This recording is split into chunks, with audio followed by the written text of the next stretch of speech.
నమస్కారం అండి. నేను మీ న్యూరాలజిస్ట్ డాక్టర్ కీర్తి తేజ బొమ్మకంటి.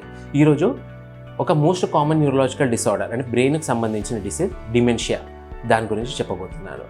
నార్మల్గా డిమెన్షియా అంటే చాలామంది వచ్చే వర్డ్ జనరల్లీ మతిమరుపు.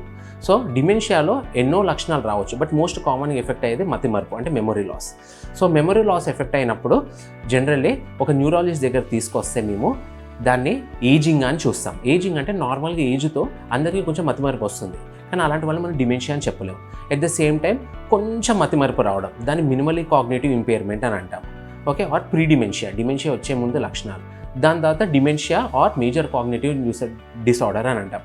సో డిమెన్షియా దీంట్లో most common dementia Alzheimer's dementia. అంటే రీసెంట్ అన్నీ మర్చిపోతూ ఉంటారు. పాతకాలం అంటే చిన్నప్పుడు పుట్టింది పెరిగింది అప్పుడు మనుషులు స్కూల్ అవన్నీ గుర్తుకుంటాయి. నిన్నేం తిన్నారు, పొద్దునేం తిన్నారు, ఒక గంట బ్యాక్ ఏం చేశారు, ఒక నెల క్రితం ఏం చేశారనే మర్చిపోతూ ఉంటారు. లేట్ స్టేజ్లో అల్జీమర్స్ డిమెన్షియాలో కూడా ప్రవర్తనలు అనేది తేడా వస్తుంది. ఇంకో వెరైటీ ఫ్రాంటల్ డిమెన్షియా అనే దాంట్లో బిహేవియర్ వేరియంట్ అంటే ప్రవర్తనలో తేడా. అంటే హావాభావాలు లేకపోవడము, ఫీలింగ్స్ అనేది లేకపోవడము, ఎట్ ద సేమ్ టైం అనవసరంగా కోపం రావడము, ఎక్కువసేపు నవ్వడము, అనవసరంగా నవ్వడము, బట్టలు సరిగ్గా వేసుకోకపోవడం, వ్యాండరింగ్ ఎపిసోడ్స్. దీన్ని ఫ్రాంటల్ డిమెన్షియాలో బిహేవియర్ వేరియంట్ అంటారు. ఇలాంటిది వచ్చినప్పుడు మీ న్యూరాలజిస్ట్ దగ్గరికి వస్తే మేము ఎవాల్యుయేట్ చేసి ట్రీట్మెంట్ చేస్తే దాన్ని మనము ఆపొచ్చు. Thank you.